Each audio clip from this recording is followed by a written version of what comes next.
mga ka-TBT, so ngayon po i-share natin ngayon kung paano po mag-calculate ng ating HDD calculator. Kung mapapansin nyo po yung ating is naka-install po siya sa ating PC, so meron po yung ini-install para makuha natin yung pinaka-software niya. So dito po i-try natin mag-calculate ng calculator. Name po is kahit anong name. Gawin natin is NDR-IT. Then dito po resolution, ang pinakasagad natin dyan is 16 MP. So dito lang po tayo mag-base sa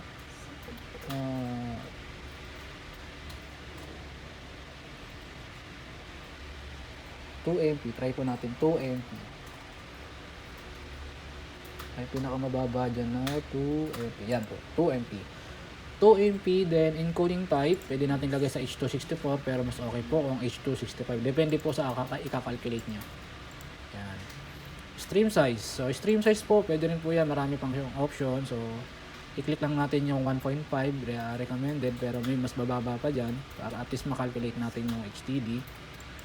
Then, yung frame rate. So, yun natin, sagad natin ng 30 para hindi siya ganun ka-robot ang galaw. Channel po, lagyan natin 16 channel. 16 channel, then add. Yan. Kung mapapansin po ninyo, may nakalagay po diyang set time and savings, days, weeks, and months. So, depende po sa inyo kung weeks, 7 weeks or lagay po natin dito, mag-base po tayo sa days sa araw. So, lagay po natin 30 days. Lagay na 30 days natin, gusto natin i-save. Yan. Then, dito sa daily recording time, depende po sa inyo yan, pwede nyo babaan yan.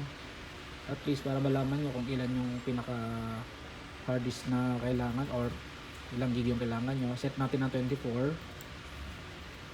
Then, kung mapapansin po ninyo, dito is may lumabas po na 8 terabyte. So, dito po, ito yung kailangan nyo para sa 16 channel natin na 2 MP for 1 month. Then, naka